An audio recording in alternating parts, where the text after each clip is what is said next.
ہر مفتی نے کہا کہ نماز ہو گئی، اب کیا ہوتا ہے کہ اس نماز میں ارکان پورے کرنا شریعت ہے، اور سجدے سے اس وقت تک سر نہ اٹھانا جب تک عرش سے لبیک عبدی کی آواز نہ آ جائے، یہ طریقت ہے۔ اللہ رب العزت ہماری یہ نسبتیں سلامت رکھے۔ رب نے فرمایا میرے محبوب اگر مجھ سے مانگنا ہے تو کیا کہ رب زدنی علما، مجھ سے مانگتے ہو تو علم مانگو۔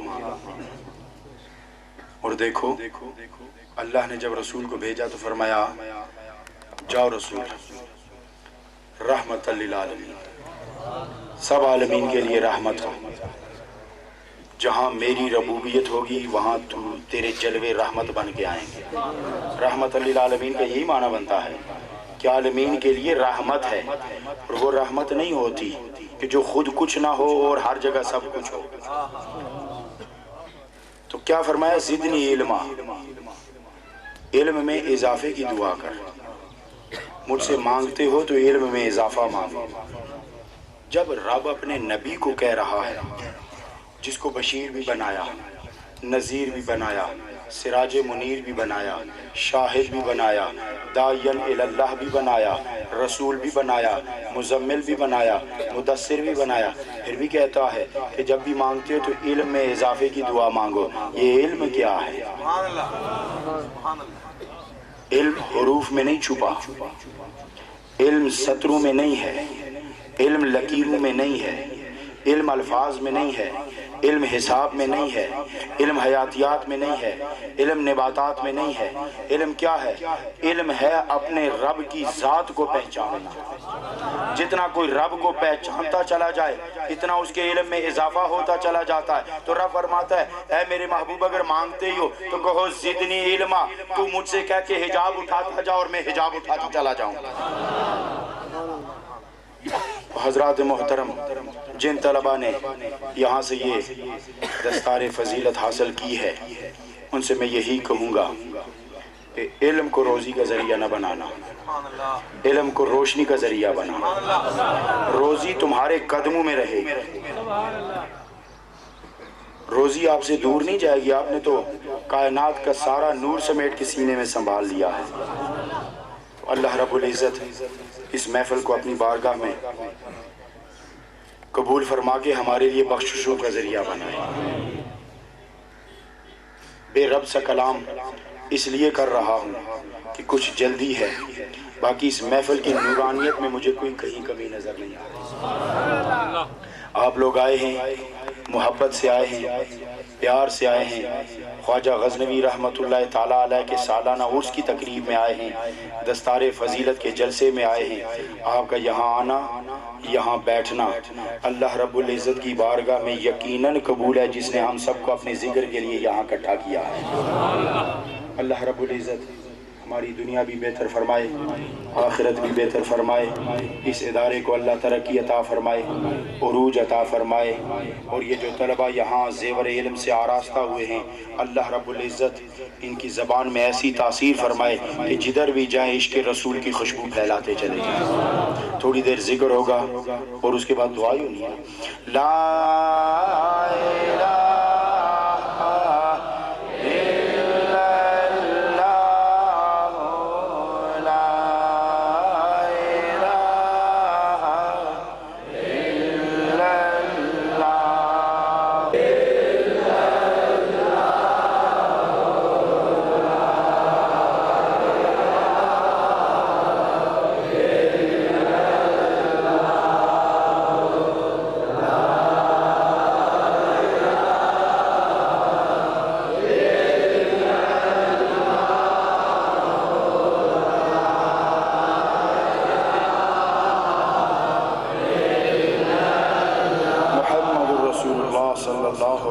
وسلم اللہ اللہ اللہ اللہ اللہ اللہ اللہ اللہ اللہ اللہ اللہ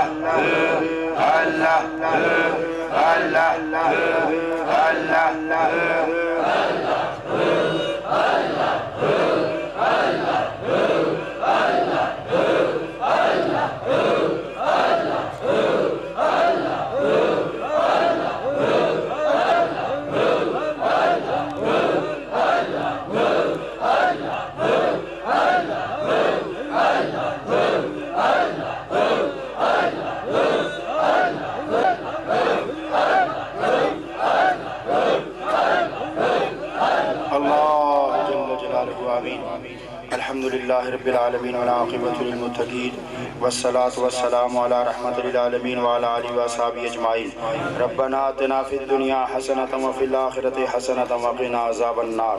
اے الہ العالمین، آج کی ہماری حاضری اپنی بارگاہ میں قبول فرما کے الہ العالمین اس حاضری کو ہمارے لیے نجات کا ذریعہ بنا، اللہ اسے ہماری بخشش کا ذریعہ بنا۔